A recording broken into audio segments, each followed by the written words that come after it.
Good morning, students. For our reading lesson, we're going to read a story together called The Family Picnic. But before we read the story, I want us to use the reading strategy of reading the questions first. Question number 1. How do you know this picnic was a planned event? Number 2. Who is telling this story? Number 3.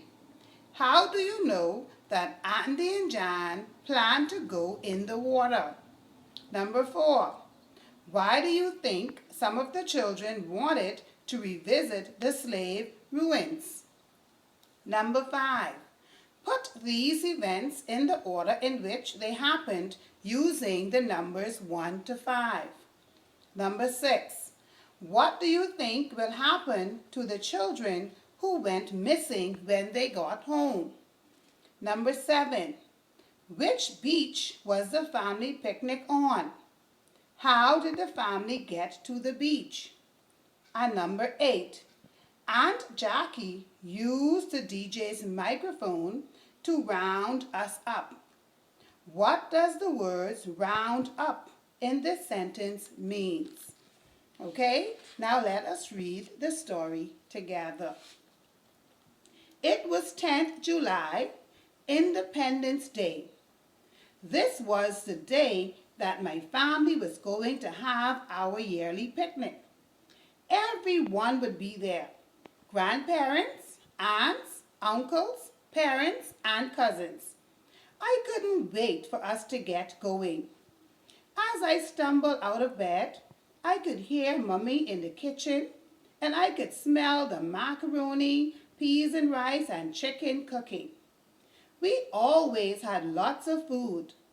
I took my favorite swimming trunks and put them on the bed with a t-shirt. My sister Jan came out. She was already dressed in her new swimsuit and her shorts. She was ready to go. I dashed and took a quick bath. Andy, Jan, get your floats and swim gear ready and let's go, shouted Dad.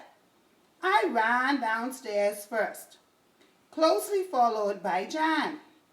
Mom and Dad had already packed the Jeep and we finished by loading our stuff in.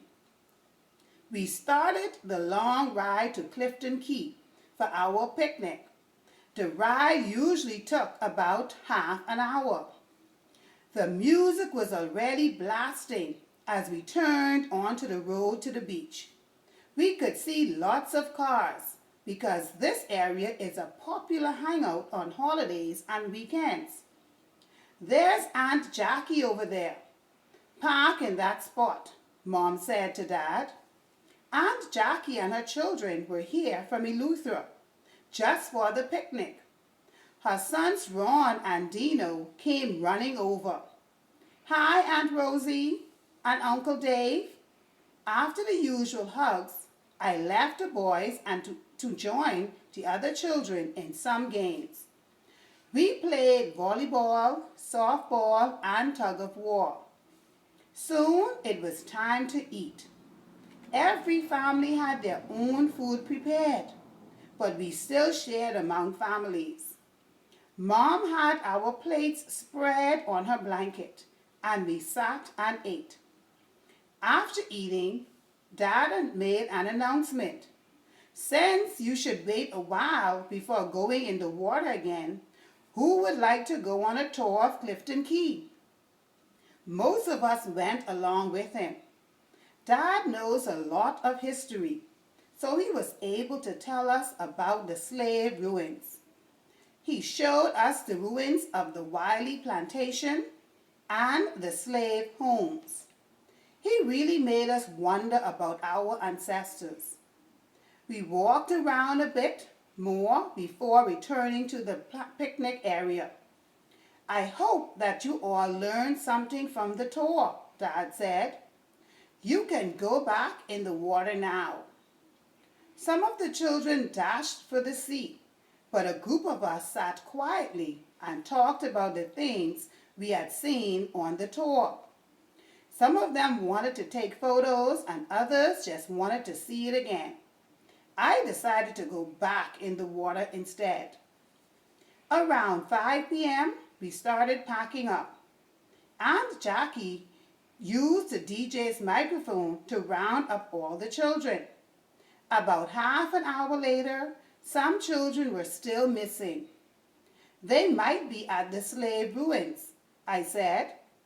But why would they go back there without an adult? Asked Grandpa Joe.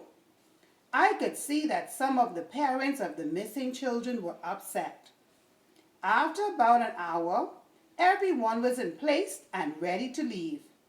I could only guess what would happen to some of the children when they got home. Okay, boys and girls, that's the end of the reading. Now I want you to go back and read the story again for yourselves and then answer the questions that follows. Do well.